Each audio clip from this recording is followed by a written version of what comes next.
El prestigio del periodismo en México se mueve en universos paralelos. En el universo de los grandes consorcios mediáticos, de la radio y la televisión, el actual régimen es una dictadura, igual o más corrupta que los peores gobiernos del PRI y el PAN. En este universo, una casa que rentó la nuera del presidente en Houston es el equivalente a la Casa Blanca de Peña Nieto y la Gaviota. En este universo, el gobierno persigue a la prensa. Carlos Loret de Mola es un periodista respetable y una víctima de la censura gubernamental. Y resulta que todos somos Loret. En otro universo, en el universo en el que vivimos, ningún periodista es censurado y la abrumadora mayoría de los mexicanos no somos como Loret y no queremos ser como Loret. Carlos Loret sigue siendo un periodista tendencioso, sin escrúpulos ni credibilidad. Es el vocero del viejo régimen y sigue defendiendo al PRIANREDE, hoy aglutinado alrededor de Claudia X González. En este universo, el presidente no ataca a la prensa, sino que simplemente ejerce su derecho de réplica, derecho que los grandes medios, por cierto, no han respetado nunca. En nuestro universo, estamos ante una nueva fase, muy bien planificada, de la guerra mediática de los partidarios del viejo régimen contra la Cuarta Transformación. No debemos olvidar que, desde el 2018, muchos advertimos que durante todo el sexenio viviríamos una guerra mediática sin cuartel y que la derecha trataría de dar un golpe blando. Tampoco olvidemos que en este programa Rosa Isela Rodríguez adelantó que se venía una nueva andanada mediática contra el gobierno. Esta nueva etapa de la guerra mediática está muy bien planificada y forma parte de una estrategia de guerra híbrida que utiliza... Una estrategia de guerra híbrida que utiliza operativos psicológicos cibernéticos, guerra judicial y manejo de fuerzas convencionales y no convencionales. ¿De qué estás hablando, Vic? Te estoy hablando de la guerra mediática, de lo que estamos teniendo. Sí, pero ¿no viste qué hora es? Bueno, es que esa guerra, no, te estoy diciendo que esa guerra mediática es parte de lo que está haciendo el viejo régimen para que no se hable de la reforma energética o para presionar a los diputados que son suyos para que de la reforma energética. Sí. Ya tenemos que empezar el programa. Ya está el invitado en el otro universo. Ay, En el universo de veras, Sí. en nuestro universo. Vamos para allá. Vamos para allá. órale, Órale, una, dos, tres.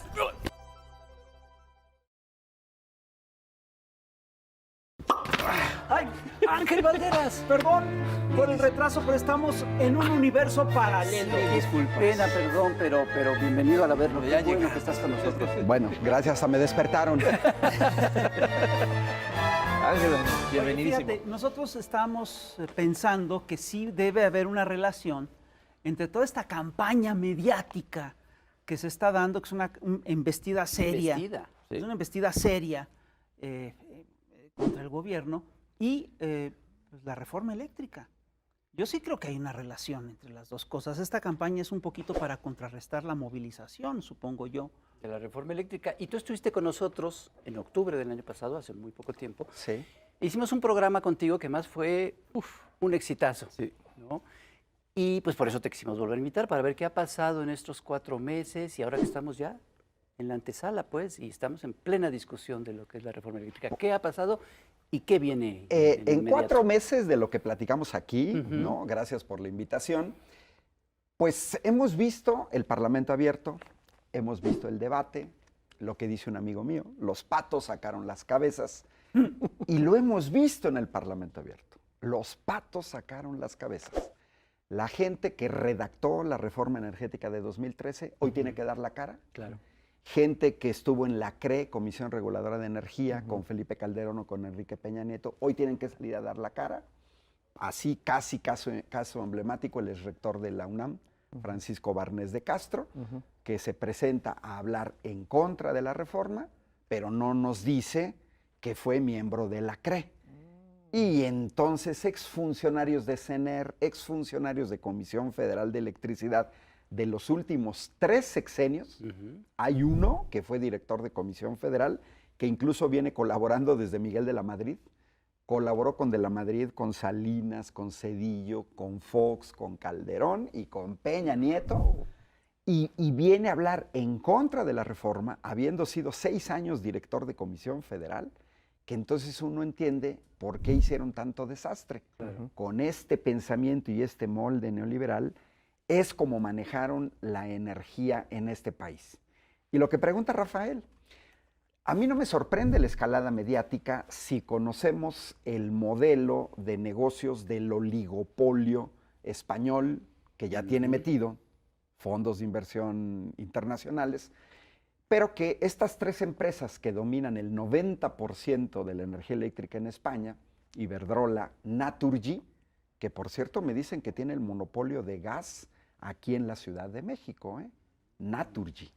Y eso lo dijo una diputada federal en un encuentro que estuvimos el miércoles, porque ella fue víctima de este monopolio del gas en Naturgy. A lo mejor ustedes tienen gas en su casa de Naturgy sin saberlo, Claro. porque la diputada no lo sabía hasta que tuvo problemas. No le puede reclamar a nadie, no hay oficinas, Naturgy no tiene oficinas, y sin embargo contó la gran parte del gas en Ciudad de México. Y a niveles monopólicos, Naturgy, una empresa que antes no habíamos escuchado. Este modelo de negocios español, de este oligopolio, tiene que ver mucho con la cooptación de funcionarios en activo y el pago posterior a cuando estos funcionarios modifican reglamentos, instituyen organismos autónomos, incorporan a gente de las empresas privadas en los organismos autónomos, obstaculizan a los gobiernos que tratan de aminorar los daños que causan.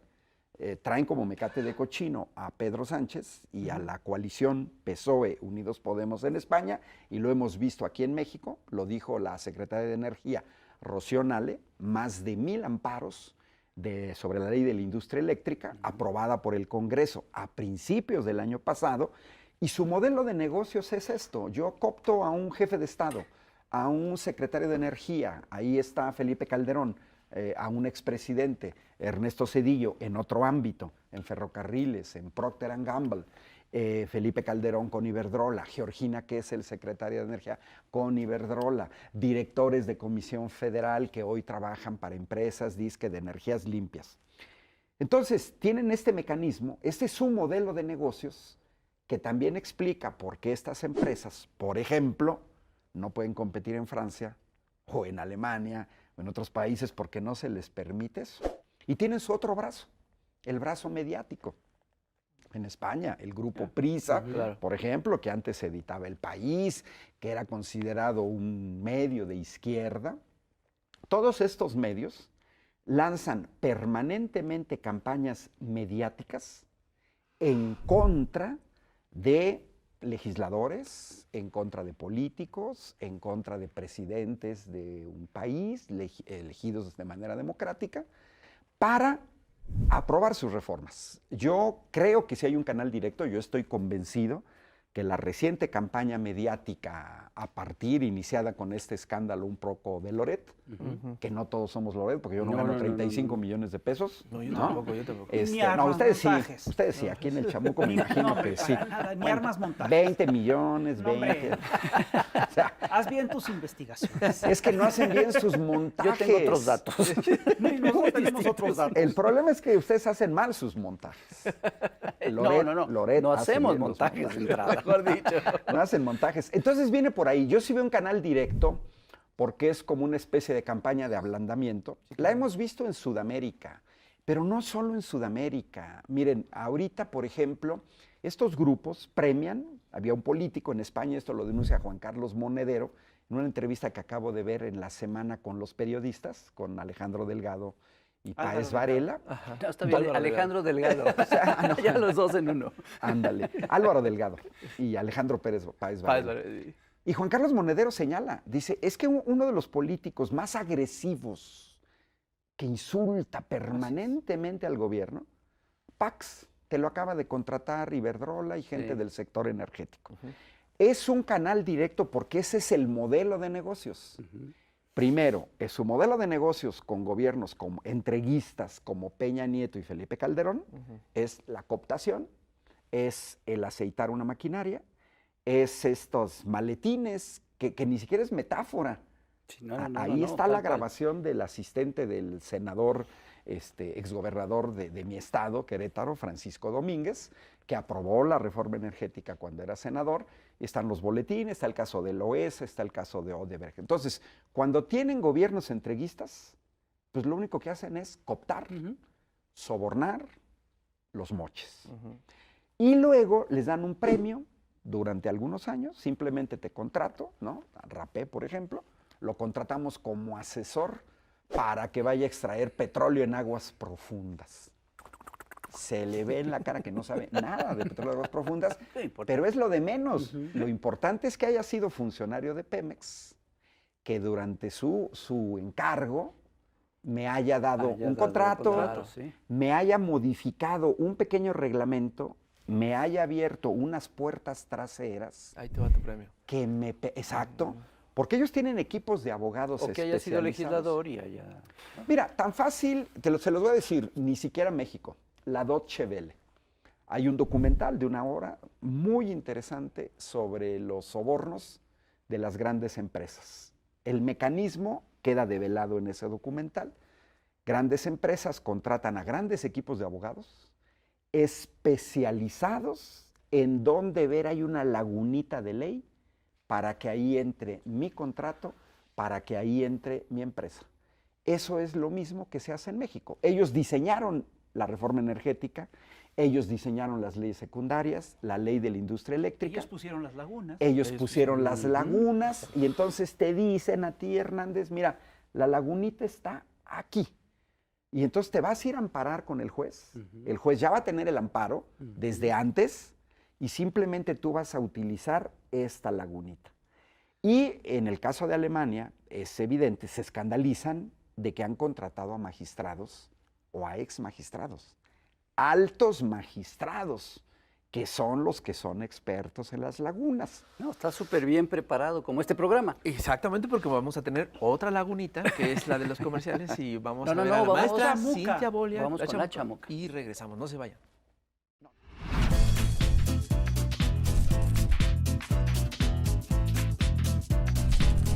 Querido electorado, saludos virtuales.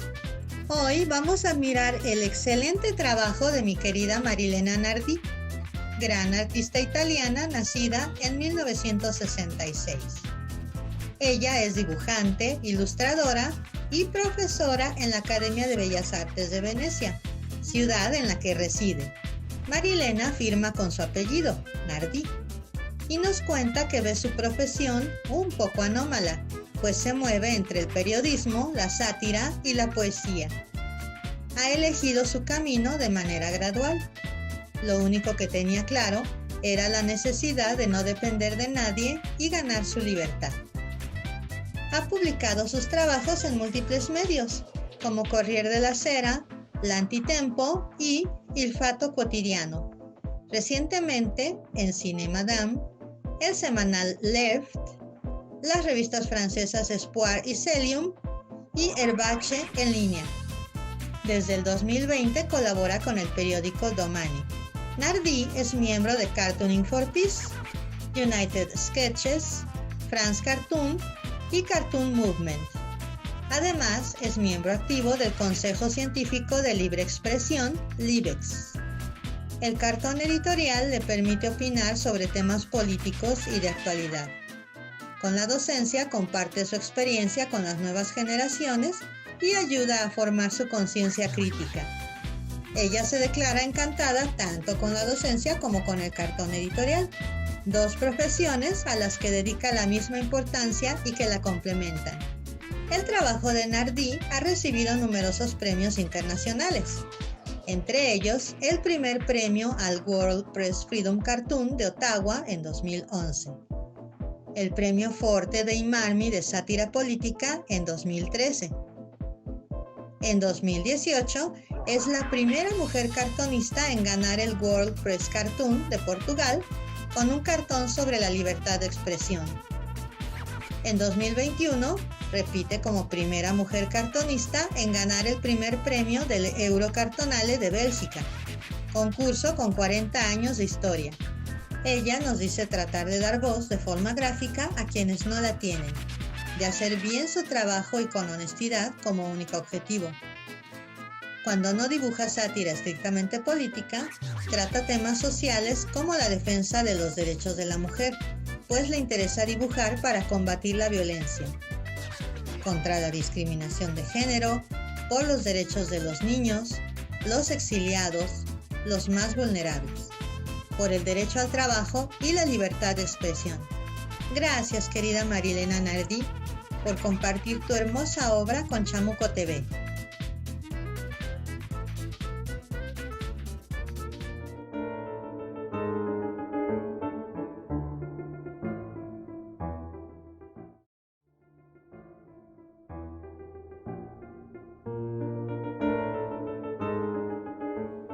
Estamos de vuelta aquí en Chamuco TV y antes de continuar platicando con Ángel Balderas este tema importantísimo, queremos invitar a todos los que nos están viendo a una exposición que hay de nuestro súper colega Manuel Ahumada, para recordarlo. Es una exposición que va a estar hasta el 17 de abril en la Casa Refugio Citlaltépetl, ahí en la colonia Hipódromo Condesa. La exposición de caricaturas, historietas, dibujos de Manuel Ahumada que se llama Las historias que yo viví. Entonces, si pueden ir, vamos todos a verla. Fisgón. Sí, mira, entre las historias que estamos viviendo, hay una que me interesa muchísimo y que tiene que ver con lo que tú nos acabas de contar. Entre todas estas gentes que asomaron ya la cabeza y que están dando la cara defendiendo las viejas reformas eléctricas privatizadoras y que están en contra de esta reforma que busca la soberanía energética nacional, ¿hay algunos de estos personajes que han trabajado para empresas energéticas, eléctricas extranjeras? No creo. Sí, mira, el fenómeno, que por eso es importante el modelo de negocios español, no por una visión eurocentrista, ni tampoco porque seamos nostálgicos de los virreyes y de las virreinas, no. Es porque es el modelo del mercado marginalista, el modelo que estas empresas, Iberdrola, Endesa, Naturgy, Acciona, que operan en México, han operado en España. Y las puertas giratorias van en dos sentidos. O sea, yo ahorita señalé un sentido. Tú eres funcionario, te coopto cuando eres funcionario, cuando eres juez, cuando eres magistrado, me modificas y tu recompensa es que después te voy a contratar, aunque no sepas nada del sector. Bueno, pero también es el otro sentido. El otro sentido es que tú trabajas para Iberdrola, hay uno que apareció en el Parlamento Abierto, pero no te lo dicen. O sea, cuando ellos se presentan en el Parlamento Abierto, se presentan, por ejemplo, algunos con una serie de asociaciones fantasmas que yo en mi vida había escuchado. Tal organización. Uy, ¿y estos quiénes son? Te aparecen empresarios de mini empresas que se presentan como líderes en la generación de energía eólica. Uno dice, wow, son líderes. Seguramente asesoraron en los años 80 a Dinamarca, que ese sí es un líder en la generación de energía eléctrica a partir del viento, pero no, son empresas de fachada. Entonces tenemos a estas pequeñas empresas que lo que hacen es ganar contratos, no tienen la capacidad técnica ni de instalarte los aerogeneradores ni darles mantenimiento, y es como una subcontratación al revés. Eso puede explicar por qué es extrañísimo que Iberdrola tenga contratos de autoabasto. El autoabasto es una empresa que genera electricidad para su propio consumo. Lo puedo entender en el caso de una industria automotriz que no puedes parar tus robots o tus cadenas de montaje. Pero preguntémonos, ¿por qué Iberdrola usa autoabasto si Iberdrola no produce nada? O sea, es la locura. No puede tener autoabasto. No Ellos tiene se dedican... fábricas y tiene empresas. No produce nada. Iberdrola lo que hace es vende energía, produce energía, transmite energía, vende energía. Y entonces aparecieron lo que yo les llamo los Iberdrola Boys, que para eso la red LinkedIn a mí me ha sido muy útil. Yo estoy en esa red LinkedIn, porque normalmente ahí son profesionistas que vas poniendo tu currículum, el real, el donde pones cuál es tu experiencia para que te puedan contratar en algún empleo. Entonces empieza a haber currículums de la gente que va a hablar en contra de la reforma. Pues muchos vienen del ITAM, muchos vienen de la Panamericana, algunos vienen de la Anáhuac, son egresados de ahí, dan clases ahí, pero por ejemplo me llamó mucho la atención de uno que no lo dijo en el Parlamento abierto, pero traía 4 años de trabajo para Iberdrola. Y luego otros, por ejemplo, que se incorporan al sector público, me llamó mucho la atención de uno que apenas a 27 años de edad, 24, estudiando todavía su doctorado, Sinaloa, ya lo habían contratado en el sexenio de Felipe Calderón como asesor del mero del consejo directivo de Pemex.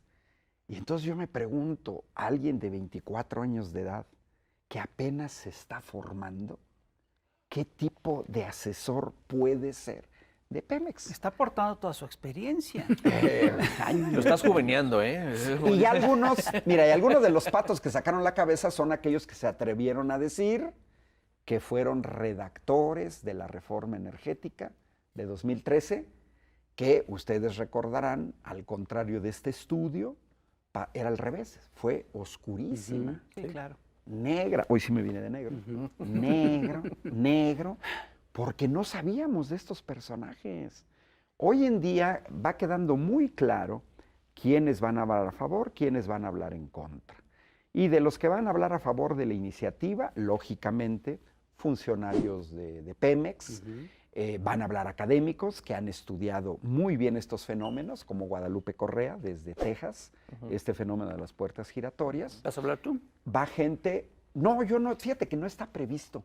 Lo que sí está previsto es que yo ando de pata de perro por el país explicando aspectos de la reforma en varios estados de la República. Eso es bien importante. Que es muy importante porque el Parlamento está bien, pero también Rafael va a estar en el Parlamento, pero también está bien, ir abajo con la gente porque las principales víctimas sería justamente la gente. Entonces la respuesta, Rafael, es sí, muchos de ellos vienen del sector privado porque ese es el modelo de negocios. Entonces, yo te tomo a ti mi empleado y entonces te propongo hacerte miembro de la CRE o te meto a SENACE o te meto a la Comisión Nacional de Hidrocarburos y lógicamente vas a operar a mi favor.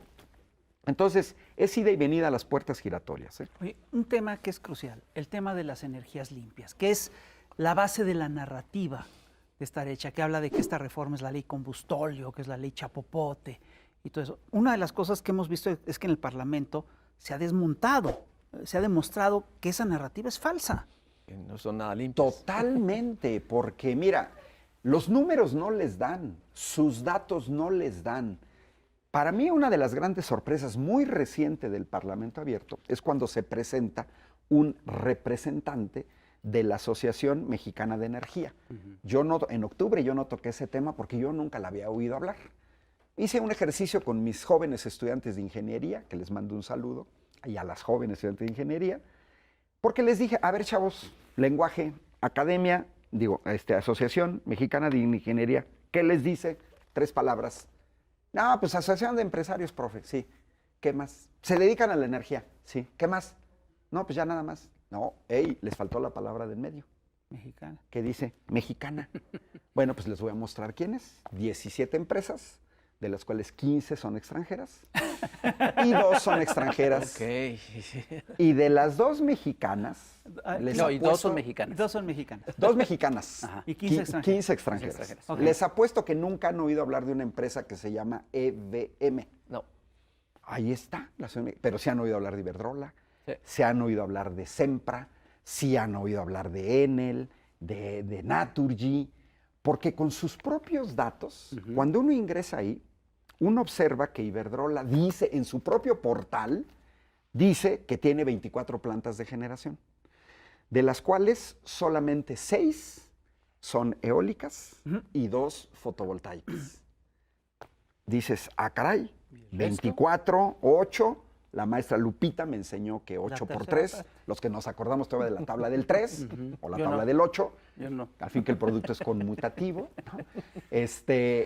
Dices, oye, pues 2/3 partes son ciclo combinado. Y cuando te vas a ver Mitsui, no tiene ni eólicas ni fotovoltaicas. Y ves a Naturgy, tampoco.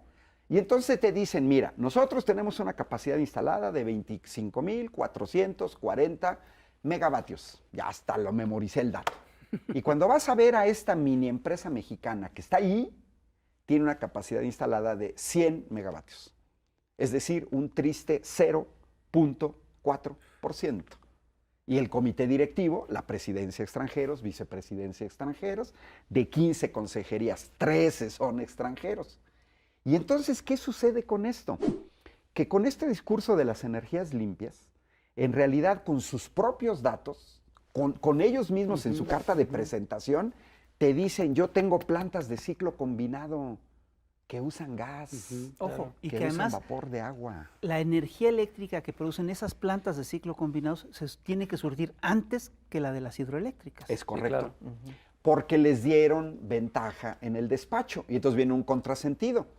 Por ejemplo, no han logrado sostener en el Parlamento abierto porque si a nivel internacional la energía hidráulica y la geotérmica están consideradas como limpias, no logran explicar por qué las dejaron fuera.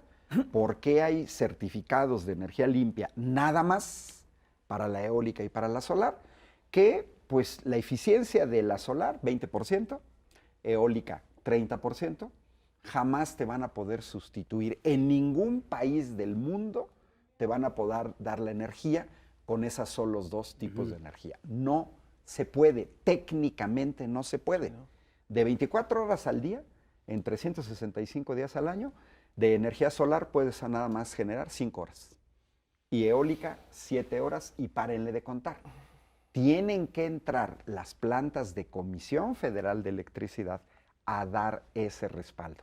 Y no les ayuda la actitud internacional. La COP26 fue en octubre, creo que una semana despuesito de que yo estuve aquí. Y entonces el acuerdo fue, ahora sí, todos somos amigables con el ambiente, vamos a agarrarnos de la mano, ahí, ¿no? Greta Thunberg, y le ponemos unas velas. Llegando en jet privado. Y una acá, ¿no? Exacto. Sí, pero cuando dicen vamos a reducir el uso de carbón, Estados pues no. Unidos dice no. China dice no. Australia dice no. La India dice no. Que son los grandes consumidores. Que son Y los Rapé grandes. dice, Me gustaría mucho preguntarte sobre este fenómeno que está sucediendo en España. Toda la monstruosidad que está haciendo Iberdrola y demás compañías que tienen apretada de los cuellos a la población por estos contratos leoninos. ¿Qué es el espejo en el que tenemos que vernos para poder evitar llegar a esto? A todos, en el Parlamento abierto y en los medios, la gente que está en contra de la reforma, nos quiere espantar con, un monopolio estatal, que no es tal, porque la propuesta del presidente es 54-46, ¿no? Pero además la otra cosa es que un monopolio es lo que busca es el mercado. Una Claro. empresa del Estado no es un monopolio, es una empresa que busca garantizar un derecho. no busca el Exactamente. negocio. Perdón. No, es correcto. Exacto. Pero entonces nos quieren espantar con eso. Pero no dicen nada de los oligopolios de las empresas privadas, que es el caso español. ¿Qué es un oligopolio? Unos cuantos, unos poquitos, 3, ustedes un oligopolio, ¿no? Ahí está, Iberdrola, Natur y Endesa. Y controlan el 90% de la mercancía. Yo no puedo competir con ustedes. Ustedes controlan el 90% del mercado. ¿Qué hacen los privados con lo que acaba de decir Rafael? Mientras el Estado te busca dar un derecho, Seguro Social, el ISSSTE, la Secretaría de Educación Pública, por otro lado, los privados lo que buscan es el lucro. Pero vámonos al sector energético. Electricité de France. Es una empresa que no es 54-46, ojo, es una empresa en la que el 84% de las acciones las maneja el Estado francés. Y el otro 16% son mini accionistas, de los cuales, por ejemplo, algunos son trabajadores del sector eléctrico que te manejan el otro 1%. Es decir, ese otro 16% no está sujeto a que los privados lo vean como una parte de lucro. Más del 70% de su energía eléctrica la generan de energía nuclear. Están empujando en Europa, hay un gran debate. Los franceses dicen, metan a la nuclear en las energías limpias y renovables. No generan dióxido de carbono. Los alemanes, que más de una tercera parte de su energía la generan con carbón, le dicen a Francia, de amiguis, ay, oye, pon tus plantas nucleares en la frontera entre Francia y Alemania para que me des de la electricidad que tú vas a generar. A poner su diablito. Fíjense nada, al poner los diablitos. Entonces, fíjense nada más lo interesante de esta situación. Por un lado, en Europa está el mismo debate de aquí, de las empresas públicas. Emmanuel Macron, a finales del año pasado, anunció que Electricité de France va por el 100% de las acciones. El 100% de las acciones. Y están presionando. ¿Es un populista? Europa. Es un populista. De la 4T, no sé, se junta con Andrés Manuel. 4T. A lo mejor, 4T. Entonces, regresando a esto que me dices, si el oligopolio controla, ya se repartieron España, tú una región, tú una región, tú una región. Bueno, vamos a fijar los precios. ¿Qué es lo que busca la iniciativa presidencial? Que no sean los privados los que fijan los precios. Porque lo que está sucediendo en España es inédito. Y nada más en España. No sucede en Francia, no sucede en el Reino Unido, ni en Alemania, ni en Italia. Algunos aspectos sí, por ejemplo, el mercado marginalista. Entonces, ¿qué es lo que hacen? Pues que en un año las tarifas te han aumentado al triple. Y en 3 años han aumentado 5 veces. Bueno, si nos vemos en ese espejo, hoy una cuarta parte de la población española en pobreza energética, no es porque no tengas acceso a la energía eléctrica. Sí lo tienes, sí lo tienes, sí está electrificado el país. Lo electrificó un dictador de derecha con una empresa estatal, Francisco Franco, que creó Endesa. Así como Lázaro Cárdenas aquí creó Comisión Federal de Electricidad, Francisco Franco, como 7 años después más o menos, creó Endesa. Nada más que se las privatizaron. Bueno, ya tienes electrificado el país, ya tienes acceso a la electricidad, pero ¿qué sucede ahorita con 8 millones de españolas y españoles que no pueden pagar? Porque estos aumentos de 3 y 5 veces ya les movieron el tapete a todos. Como las tarifas eléctricas cambian hora con hora, es un descontrol de las familias en donde ya hay problemas familiares. Ya se agregó un nuevo problema entre las parejas, la esposa y el esposo. A ver, baboso, le dice la esposa al esposo. Te dije que no, gilipollas, te dije que no vieras el fútbol a las 3 de la tarde porque te sale más caro que verlo a las 2. Yo en parte juego, pero les digo, ojo, en España ya no da lo mismo hacerte un licuadito a las 7:58 de la mañana que a las 8 de la mañana. Que la gente está lavando la ropa a las 3 de la mañana. ¿Correcto? Sí. Correcto. La lavadora, imagínate. Porque te sale 3 pesos más caro el kilovatio hora a las 8 de la mañana que a las 7:58. Y hoy en día, muchas familias españolas tienen que planificar la vida de manera increíble. ¿A qué horas ven una peli? ¿A qué horas ven el fútbol? ¿A qué horas tomas tus clases en línea? ¿A qué horas haces la tarea? ¿A qué horas preparas algo con la licuadora? Porque todo lo que no hagas planificado se va a revertir. Oye, pero llevan meses. Sí, años con este sistema. Pero porque, ahora miren, el aumento en las tarifas. Digamos que la crisis en España disparado. pudiéramos ubicarla justamente hace 3 años. Cuando empieza a subir el precio de la energía eléctrica, todavía no estaba gobernando el PSOE, era el mercado que dejó el Partido Popular, que son los socios del PAN, aquí lo hemos comentado.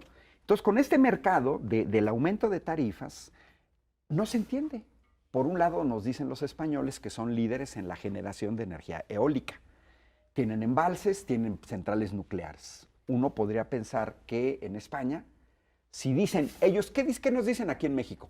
No, el sol no cuesta y el viento tampoco cuesta. Sí, pero en la hidráulica la lluvia tampoco cuesta y en la geotérmica el vapor de la tierra tampoco cuesta. ¿Y esas no? Y si no cuesta, entonces ¿por qué nos regalan la electricidad en España? Si no cuesta. A ver, entonces, ¿cómo nos explicamos un aumento de 5 veces cuando dicen que es baratísima y presumen de ser barata? Regresamos, por eso es importante el dato de la eficiencia, porque sus fotovoltaicas te producen 5 horas y tienes que cubrir las otras 19 horas Claro. con otro combustible. Claro. Y las eólicas te generan 7 horas y las otras 17 horas con otro combustible. ¿Y cómo se llama ese combustible? Se llama gas natural O o petróleo. nuclear o los que pueden, que todos son muy pocos, biocombustible o horror, carbón. Combustóleo, porque la matriz energética de cada país es distinta. Claro. Y entonces, ¿quiénes están pagando los platos rotos? Fíjate que no nada más la gente común y corriente. Hay una gran mortandad de negocios pequeñitos que les ha pegado durísimo. ¿Quiénes? Por ejemplo, los que usan refrigeradores. Yo no me acuerdo si aquí di el dato la vez pasada, pero mira, el 40% de la energía eléctrica que consumimos en nuestras casas se debe a un electrodoméstico que no puedes desconectar. Claro. El refri. El refri. Ustedes saben que si ustedes descongelan un producto No, pues ya. y luego lo vuelven a congelar y se lo comen, es una intoxicación y si es pescado los puede llevar a la muerte. Ujú. O sea, tú no puedes darte el lujo de desconectar un refrigerador so pena de que no puedes congelar. Ahora, lo frío. ¿Quién se toma una cheve fría? Yo no. Pues no. ¿Quién te vende refrescos y que la gente te pide un refresco frío? Los carniceros. Todos los negocios que usas tu cortadora, por ejemplo, los que venden jamón y los que venden quesos, los que venden cremas, los carniceros necesitan refrigeradores. Entonces, sucede que en España ya quebraron miles de pequeños negocios. Panaderías, hostelería, todo mundo. Pues Porque necesitas iluminación, necesitas en la cocina, la cafetería, etc. Y no le hacen como los Oxxos. Exacto. Y luego nos vamos para arriba. Medianas empresas. Fue apenas ahorita en enero, yo estaba viajando a Yucatán y veo el periódico italiano La Repubblica y trae una entrevista de un empresario, Andrea Parodi, dueño de una empresa textil. Para que se den una idea del calibre, son 5 plantas, 2 en Italia, 3 en otras partes del mundo. Bueno, pues ellos consumían 7 millones de pesos al mes de electricidad. O sea, estamos hablando de una empresa de Seria. envergadura, seria. Eso dice Andrea Parodi. Eso pagábamos en enero de 2021. En diciembre de 2021, 28 millones de electricidad. O sea, lo triple. 4 veces. 4. 4 veces. 4 veces. Y es Italia. Ya no estamos hablando de España, España. es Italia. Es el mercado marginalista que impusieron con la reforma energética de 2013. Es este despacho y es la forma del pago del despacho. Si yo te produzco 1 kilovatio hora usando combustóleo en la península de Yucatán o en la península de Baja California, que no están conectadas con el sistema nacional, te cuesta 6.50. Pero tú dices que tienes una eólica y que el viento no cuesta. Y entonces tú ofertas 50 centavos. Sí, pero al final del día tú recibes los 6.50 del combustóleo. Y entonces uno dice, como sociedad, ¿qué se está haciendo? Es que es para incentivar. O sea, para incentivar 6 pesos por kilovatio hora, ¿no los puedes incentivar con 2.50? ¿Con 2 pesitos? Entonces hay una gran contradicción. En España, que presumen de tener energías limpias, las tarifas, al contrario, en vez de bajar, han disminuido. Y le están pegando a todos. Sidenor es, creo que, la tercera siderúrgica más grande de España. Es del País Vasco, de donde es Iberdrola. Tuvo que cerrar su planta de Basauri desde octubre hasta finales de diciembre, dejando a gente sin empleo, ¿eh? Ojo, dejando a gente sin empleo, porque como dice Andrea Parodi, dice, nuestra única opción es cerrar. Y le preguntan, oye, pero cerrar es dejar a los trabajadores sin empleo. Y dice, no tenemos opciones. Si en enero el pagar la electricidad era el 25% de nuestros costos y en diciembre es el 100% de nuestros costos, ¿de dónde sacamos el Para pagar salario salarios. para pagar los salarios? ¿Qué van a hacer? Vamos a sacar las plantas de Italia y nos vamos a ir de Italia. Y en España hoy un determinado número de empresas están ya buscando emigrar de España porque el modelo español está haciendo crisis. No el francés, no el italiano, no el alemán, o en ciertos aspectos. Hice un ejercicio, yo viví en Italia y le escribí a 8 amigos distintos de distintas regiones, oigan, su tarifa, ¿cuánto pagan de electricidad? Yo cuando estuve allá era una sola empresa, como CFE y como Endesa en España, era Enel. No, dicen, ¿sabes qué? Estamos igual que los españoles. Ya nos enteramos que los mexicanos están defendiendo su sector eléctrico, defiéndanlo. Acá ya no se entiende nada. Me dicen, ¿te acuerdas cómo nos llegaba el recibito de este tamaño? El recibito verde blanco de CFE. Sí. Así llegaba el de Enel. Lo entendías. Mira, transmisión tanto, etcétera, etcétera. Unos cuantos números y ahí está tu pago. Tu consumo y tu pago. Me mandaron recibos, tengo ya varios recibos.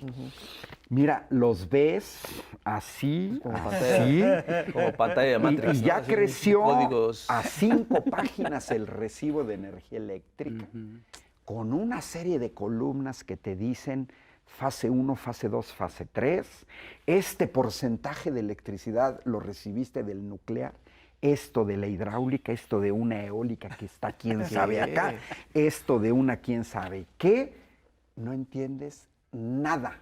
Porque yo les pregunté a mis 8 amigos y amigas, ojo, todos con títulos universitarios. Pero lo que hay que pagar si lo entiendes y es carísimo. Mira, una de ellas es matemática, egresada de la Universidad de Padua, muy dura. O sea, gente que sabe matemáticas, gente que sabe informática, no entiende su recibo. ¿Por qué? Porque te meten una, además variable totalmente. Eso sí, con el número grandotote, tu pago total a pagar 122 euros, 2.500 pesos. Paso, mecha.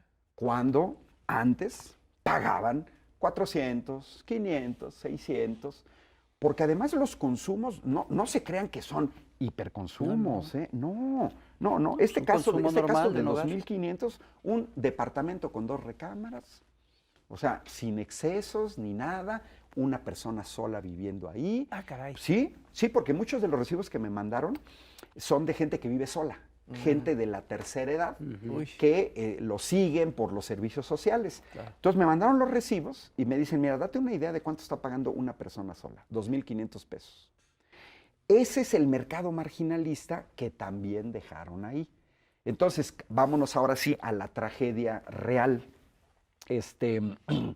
Yo entrevisté a un dirigente sindical del SUTERN, Piedras Negras, Coahuila, y nos dice, en febrero de 2021, cuando se viene la onda gélida y Texas cierra la venta de gas a México, tiene que salir CFE, porque los privados se desaparecieron.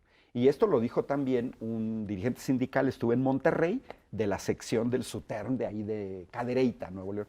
Me dice, los privados se desaparecieron. Aquí no apareció Iberdrola, que tiene más o menos un monopolio en la zona de Monterrey, la zona metropolitana de Monterrey. No desaparecieron, simplemente no generaron electricidad porque era muy caro adquirir el gas. Eso lo tuvo que hacer Comisión.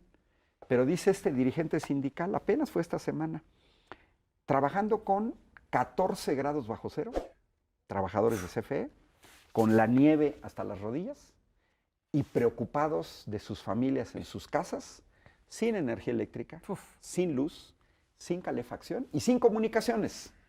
Porque no tenías internet, no podías cargar los celulares, o si los usaste, las baterías se desgastaron. Y ahí entramos a la situación de tragedia que está viviendo España.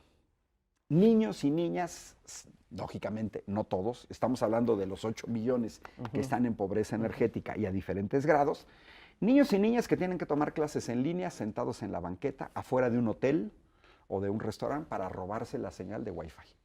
Yo hice mi doctorado en Alicante y yo recuerdo que la universidad tenía su servicio de internet y yo veía gente que se ponía afuera de la universidad para intentar robarse un poco el internet. O sea, a mí esto no me suena de novedad, yo ya lo había visto en España.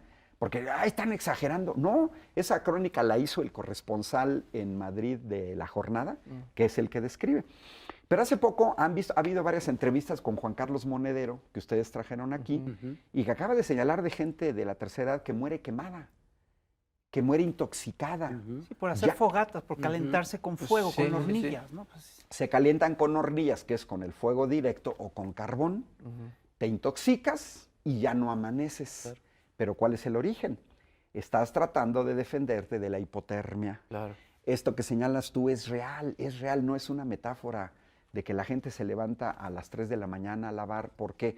Porque te cuesta 3.80 más o menos el kilovatio hora, pero si esa misma ropa la quieres lavar a las 10 de la mañana, te cuesta 6.80. O sea, casi el doble, casi el doble. Entonces, imagínense las familias de pocos ingresos. La última crónica, yo esas no me la pierdo, las que sacan en la jornada del corresponsal de España, porque va dando datos, a veces macro, pero va y entrevista a la gente del supermercado. Y entonces la gente dice, pues es que ya estamos descontrolados, cada vez más difícil. La última crónica que publicó esta semana es de una familia donde dice, pues nosotros consumíamos 4 días a la semana pollo, carne, pescado. Ese era nuestro estándar de vida. Hoy en día ya no nos lo podemos permitir, porque como se nos ha disparado el costo de la electricidad y los ingresos son los mismos, Pues sí. pues entonces ahora dice, nos hemos tenido que acostumbrar a regresar a las verduras, a las legumbres, y dice, en nuestra casa que se comía 4 o 5 días carne, pescado, pollo, hoy es el día de fiesta, comer un día.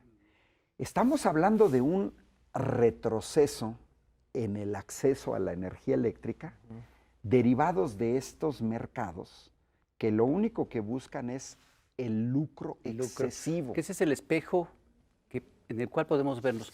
Pero los que están en contra de esta reforma eléctrica están manejando otra manera de espantar, ¿no? Tú hablabas de esta experiencia con tus alumnos.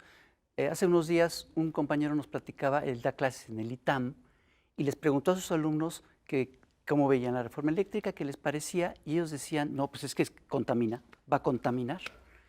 Y estos alumnos del ITAM, por ejemplo, no tomaban en cuenta la hidroeléctrica como una energía limpia, ¿no? Entonces, realmente no entendían alumnos del ITAM, ¿no? Tú que has estado, como decías hace un momento, ¿no? De pata de perro por muchos lugares, ¿cómo ves a la gente? ¿Está entendiendo estas cosas? Es que mira, a diferencia de los del ITAM, que la verdad me sorprende, a alguien del ITAM no se puede dejar engañar tan fácil. La información que yo manejo, la mayor parte está disponible. Otras son de sitios especializados o de revistas especializadas o escuchas especialistas, les pides su trabajo. Pero mucha de la información es de aspecto público, basta saber internet y saber buscarla. Bueno, me ha tocado, por ejemplo, estar en zonas donde hay agricultores. Por ejemplo, estuve en el Valle del Yaqui, en Ciudad Obregón. Acabo de estar en el estado de Hidalgo, en la zona de Actopan, en la zona de Progreso, Francisco y Madero. Ahí son agricultores. Voy a estar en Huauchinango, Puebla. Ahí está Necaxa. Y entonces me he entrevistado con trabajadores del ESME, ¿no? Ellos lo que ven, así como estos dirigentes sindicales, ellos ven desde adentro otra cosa. Y la gente creo que tiene derecho a saber a qué futuro les esperaría. Yo no creo que si tienes para pagar el ITAM o el TEC de Monterrey, pues los precios te afecten más de algo. Si estamos hablando de una cuarta parte de la población en España en pobreza energética, pues hay otras 3/4 partes que están sobreviviendo. Solo que la última entrevista era gente ya de clase media, ¿eh? Sí. Ya no era pega, la claro. que está en pobreza energética. Siguen comiendo todos los días. Pero ya empieza a haber un Pero es que reclamo. por muy clase media que seas, ese aumento de precios También. no lo puedes. No lo vas a poder, bueno, lo vas a absorber a costa de Claro. sacrificar otras cosas. La gente lo está entendiendo simplemente en la cuestión de que vale mucho la pena recordar quién electrificó este país. Y no todos los empresarios están en contra, ¿eh? Ojo, no. Yo tuve una reunión con un grupo de empresarios, se llama Empresarios 4T, E4T, no son los únicos con los que me he reunido. Y en el Parlamento Abierto estuvo Gustavo Morton, representante de MinPymes, donde él simplemente dijo, la gente que ha venido aquí, de las empresas grandes, no nos representan. O sea, nosotros como pequeños negocios no tenemos subsidios, no pagamos igual que los OXXO y tampoco queremos privilegios. Dice, pero aquí este modelo de negocios ha beneficiado única y exclusivamente a las grandes empresas. Claudia Sheinbaum estuvo en el Parlamento Abierto ya recordemos que tiene una maestría en ingeniería energética y que es doctora en cuestiones ambientales. Ella decía una cosa muy, muy importante. No podemos analizar esta reforma única y exclusivamente desde el punto de vista ambiental. Tenemos que revisar también desde el punto de vista técnico el problema que tenemos con el litio, el problema con el almacenamiento de la energía, que fue lo que platicamos en octubre. Tienes que meterle parte científica, parte tecnológica. Ni las grandes empresas han podido desarrollar eso, pero también tienes que tomar en cuenta partes laborales. Este dirigente del SUTERM trabajan en 2 carboeléctricas de Coahuila. México solo tiene 3. China tiene más de 1000. Y luego México con carbón produce una triste 2.5%, una cosa así. Alemania más del 30%. O sea, estamos hablando, y Alemania produce mucha más energía que México. Entonces, y él dice que el exdirector de Comisión Federal, así lo dijo textual, el peor, y está grabado, el peor director de Comisión Federal de Electricidad fue el expresidente del PRI, Ochoa Reza. Ochoa Reza, Bueno, claro. entonces dice que había un proyecto de cerrar esas carboeléctricas y de venderlas, costo arriba de los 10,000 millones de dólares, pero las iban a vender en 250 millones de dólares. A mí no me sorprende, porque así fue con Mexicana de Aviación, con Felipe Calderón, con Aeroméxico. O sea, estas carboeléctricas arriba de los 10,000 millones las iban a vender en 250 millones. No, pues. Que eso quiere decir, te las voy a regalar. Se vienen aquí a Ciudad de México a hablar con Ochoa Reza, son 500 trabajadores. Y este cuate les dice, ¿a qué se preocupan? Después ustedes, 500 trabajadores, los corremos y los acomodamos donde sea. Ahí les ponemos una maquiladora. Fíjense nada más la visión de Estado de alguien que era el director de Comisión Federal de Electricidad. Bueno, los dirigentes les dijeron, oiga, espéreme, somos 30,000 empleos, porque usted nada más está tomando en cuenta los directos, pero están los mineros, productores del carbón, y están los transportistas, están nuestras familias, y están todos los negocios que viven alrededor de esto. Somos 30,000. ¿Cómo va a dejar a 30,000 en la calle? Y este cuate sorprendido. O sea, 500 es como decir, quítame esta silla, estos banquitos, cacahuates. O sea, así ven la vida de las personas. Entonces hay un aspecto laboral que me mandó uno de mis exalumnos, que es ingeniero, hoy en la mañana viniendo para acá de Querétaro. Muy interesante, porque estudios ya de serios académicos del aspecto laboral en los Estados Unidos están señalando que los salarios en las energías limpias son muchísimo más bajos que los salarios en las energías, entre comillas, sucias. Voy a memoria, espero no regarla con el dato, porque lo leí apenas en la mañana. Y además estaba en inglés. Bueno, $86,000 al año quien trabaja en energías limpias, por más de 130,000 de los que trabajan en la zona de petróleo y gas. Y entonces dicen, pues es que nadie se quiere a trabajar a las limpias. Ahí está Elon Musk hablando en contra de los sindicatos. Y las energías limpias no tienen sindicatos, y entonces no pagan prestaciones, y no tienen jubilación, y nada. Y entonces uno dice, bueno, ¿y dónde está también el aspecto laboral? Por eso cuando Claudia Sheinbaum dice, es multifactorial, vamos a ver lo de energías limpias y sucias, sí, pero vamos a discutirlo de manera seria. Ahí sí a los detractores no les ayudan los datos. Qué triste, la verdad que triste, que a jóvenes del ITAM, sus profesores, porque son sus profesores, los engañen, o qué triste la ignorancia de sus profesores que no conocen. A ver, no pueden no conocer que a nivel internacional lo que haga México en emisiones de dióxido de carbono es irrelevante. Lo digo a la cámara, es totalmente irrelevante. Sí, comparado Lo con... que sí es relevante Contaminamos realmente muy poco. Pues sí. China, India, Estados Unidos, Europa y Rusia. Y Australia. No, con estos 5. Con estos 5 emiten el 60% de las emisiones de dióxido de carbono del mundo. Lo que hagan ellos sí es relevante. Lo que hagan ellos sí es relevante para el cambio climático. Entonces, no es posible que estén obsesionados con un 0.1 o 0.2% de lo que dicen que podría aumentar de emisiones de dióxido de carbono y no hagan acá con el 60%. Pero yo lo tengo claro. Miren, muchos de estos empresarios en realidad tienen franquicias o sus patrones son extranjeros. Yo quisiera ver que estos ambientalistas o estos empresarios que se han ido a parar al Parlamento abierto, con Camín, por ejemplo, critiquen a China o Estados Unidos, a las empresas norteamericanas. A ver, salió con Camín a decir, ay, los gringos se negaron a firmar lo de carbón. Miren, ¿qué hicieron en la COP? Vamos todos con autos eléctricos al 2040. Todos. El ambiente. Pues sale Toyota, la empresa automotriz número 1 en el mundo, y dice, no le entro. Pues no. Sale Volkswagen, la segunda, no le entro. Sale la tercera, que es el grupo franco-japonés, Renault, Mitsubishi, Nissan, y dice, tampoco le entro. Y luego los mercados de automóviles, de China, no le entro. Estados Unidos, no le entro. O sea, estos países... ¿Un show? Pues mira, yo creo que hay cosas que van a mediano plazo y a largo plazo. Cuando en la iniciativa presidencial se propone la transición energética, sí vamos hacia energías limpias. Es que es otra, que México sí está haciendo cosas. Exacto.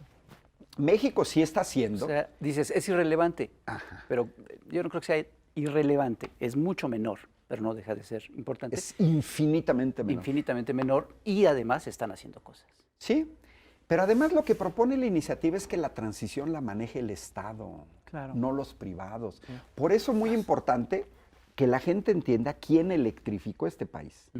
Y fueron 2 empresas públicas, Comisión Federal de Electricidad y Luz y Fuerza del Centro, que desaparecieron. Fue en el arco de 1960, cuando nacionaliza López Mateos, al año 2000, pasó el porcentaje de población electrificada, pasó del 45% al 95%. Para 2013 ya teníamos electrificado el 99% de la población. Estas pequeñas franjitas que existen en el país en zonas marginales, pues son pequeñas franjitas. Pero digamos que podemos decir que el país ya está electrificado, pero no fueron los privados. No. Entonces los privados llegan y dicen, quiero poner aquí una planta solar. Se montan en lo hecho, más o menos comisión debe de tener, bueno, el Estado mexicano debe de tener sobre 880,000 kilómetros de líneas de distribución, 110,000 kilómetros de líneas de transmisión. O sea, estamos hablando que aquí el orden de magnitud son centenares de miles de kilómetros de red de transmisión y distribución, sin la cual la electricidad no llega a tu casa. La puedes generar con tu campo eólico en el istmo de Tehuantepec, pero eso no te garantiza que llegue a tu casa. Tienes que utilizar la red. Y quien ha invertido es el Estado. Entonces, en el Parlamento abierto, otra cosa muy curiosa. Permanentemente dicen, no, que Comisión se dedique a la transmisión y a la distribución. Ellos ya tienen la red. Ay, a ver, papacito. Tu planta sin una red de distribución no tener más que para el autoabasto. Claro. Pero si no, no te sirve. Y si la quieres, vas a tenerle que meter dinero. ¿Cuál fue lo que Adolfo López Mateos? Fíjense qué vigente es Adolfo López Mateos, 60 años después. Porque Adolfo López Mateos dijo, los privados no querían llevar la electricidad a zonas marginales. No es negocio. A ver, ¿qué negocio va a ser para Iberdrola llevar la electricidad a un pueblito de 200 habitantes? Pero hace ratito Rafael decía, la diferencia de una empresa estatal es que yo sí te voy a llevar la electricidad o porque la veo como un derecho humano, o porque la veo como un derecho social, o por otra cosa muy relevante para detener la migración a Estados Unidos y a los grandes centros. Claro. ¿Por qué la gente viene a Ciudad de México? ¿Y por qué se van a Baja California? ¿Por qué se van a los Estados Unidos? Porque no hay trabajo en su localidad. Y si ni siquiera tienes electricidad, pues ni siquiera puedes poner una tiendita. Entonces, Adolfo López Mateos, cuando dice, los privados no quieren invertir en zonas marginales, no podemos desarrollar una zona aislada del país sin electricidad no genera. Una zona de riego sin bombas, pues no funciona. Un pueblito sin iluminación, pues tampoco. Y no se hace comunidad. No se hace Exacto. comunidad y emigras. Claro. Y entonces Tu calidad de vida vacías. baja. Mira, pues es que a final de cuentas tenemos que pensar que es cómo era el mundo hace 120 años. Pero, pues yo no me acuerdo. Yo sí me acuerdo porque lo leí, Yo también me acuerdo. porque, Sí, no, porque yo no sé que estuve sí. en el ITAM, sino Tienes en muy una buena universidad memoria. pública, y ahí sí me lo contaron. No, mira, es que nos levantábamos con el sol y nos acostábamos con la oscuridad. Pero eso fue en los últimos miles de años, fue en la Edad Media y fue hace 120 años. Salvo mi abuelito Jesús, que se paraba a raspar los magueyes a las 4 de la mañana, pero digamos eran casos, los panaderos. Claro. Pero esos eran los casos excepcionales. La mayor parte sin energía eléctrica, nuestra vida estuvo permeado por el sol. Te levantabas con el sol, hacías tus actividades donde pudiera. Fíjate una cosa curiosa, a mí me tocó, digamos, yo cuando digo cosas es que las viví, pero a mí me tocó, por ejemplo, dar clases en un bachillerato de la Universidad Autónoma de Querétaro, nuevo, que no tenía electricidad, y me tocó el turno vespertino. Entonces, los profesores, yo me acuerdo, para tratar de dar lo más posible la clase, ya cuando estaba oscureciendo, nos acercábamos a las ventanas para pescarnos los últimos rayos del sol. Ahí, y los estudiantes dentro de un salón sin energía eléctrica, pues imagínense el esfuerzo en los ojos, tratando de escribir, etc. Entonces, ese mundo es condenar a gente pobre, porque quienes pagan los platos rotos es la gente pobre. A ver, si tú te vas a vivir una finca cafetalera, eres alemán, tienes tipo de alemán, Sí, claro. y te vas a vivir a una finca cafetalera en Chiapas, bueno, tienes el dinero como para decir, voy a instalar al menos paneles solares, un aerogenerador, lo que sea, ¿no? Bueno, pero la gente pobre no puede hacer eso. Entonces, te quedas fuera del desarrollo y es un contrasentido para los empresarios. Porque si tú en un país dejas grandes franjas de gente fuera del desarrollo, mira, hasta se oye mal, pero tienes menos clientes. Sí. Y un país no se desarrolla. Yo me preguntaría, ¿qué fábrica se va a querer instalar a una zona marginal de San Luis Potosí si no tienes electricidad? ¿Qué armadora de automóviles? Pues no, porque no puedes poner tu planta ahí. Entonces, lo que está en juego es esa parte. A mí me parece vergonzoso, sinceramente, que utilices una motivación loable, como es la defensa del ambiente, para tratar de engañar a la gente. Exacto. Pero si lo dije en octubre, y lo vuelvo a decir, lo que decía Maquiavelo en su libro El Príncipe. Para engañar a alguien, necesitas del otro lado a alguien que se deje engañar. Y también entra un poco en estos sectores, es que me llamó mucho lo que me dijiste del ITAM, porque no es posible que engañes tan fácil a gente que tenga títulos universitarios. Exacto. Y regresando a lo que tú señalabas, la gente de abajo tiene un pleno conocimiento mejor porque ellos han tratado toda su vida con las empresas públicas. Cuando les preguntas, oye, ¿a ti te da energía Iberdrola? No, pues ¿qué es eso? No. O sea, esta gente de abajo se da cuenta, pues por los recibos, y les dice uno, aguas, si esto se privatiza o sigue el avance de la generación de energía eléctrica, quienes van a fijar las tarifas son los privados. Exacto. Entonces ahí sí hay que amarrarse el cinturón, todos, todos, quien más y quien menos. Pues vamos a estar bien pendientes. Sí, de esto lo que tiene viene. seguir discutiendo, Sí, sí, sí. analizando y compartiendo. Y movilizándose. Sí. Hay que... Sí, fíjate que en Hidalgo me decían, estuve en una zona muy fuerte, cerca de la Normal del Meche, el municipio de Francisco y Madero, Tepatepec, y la gente muy entrona, diciendo que iban a ir a ver a Xóchitl Gálvez, que es originaria de allí, la senadora y otra senadora, y a los diputados federales, independientemente del partido, puede ser Morena, PAN, PRI, para decirles que voten a favor de la exigirles. iniciativa. Pues sí. Pues sí, porque mira, Que los representen. son como debe ser. representantes populares, no representantes de partido. Ahora, o de empresas. y que o de no se empresas. espanten, y que no se espanten, porque en Estados Unidos, ustedes sabemos que el pueblo norteamericano así se moviliza. Ellos mandan correos, Ujú, sí, twitters, sí. llamadas telefónicas a las oficinas de sus representantes sí. para decirle, ¿votas a favor de esto o votas en contra de esto? Ahora, aquí que no vayan a decir que es hostigamiento. No, no es hostigamiento. Eres un representante popular, tienes que llevar la voz de lo que dicen tus representados.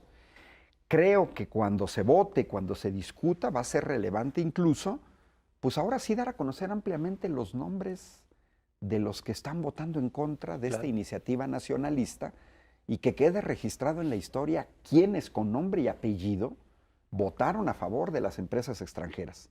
Termino porque ya nos vamos. Lo de la AME.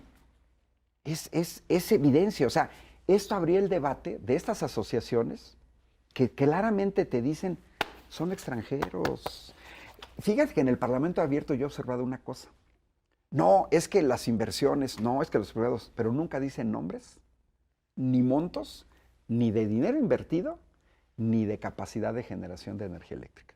Hablan genéricamente de, no, es que los empresarios, lo que hemos invertido. A ver, papacito, ¿cuánto has invertido?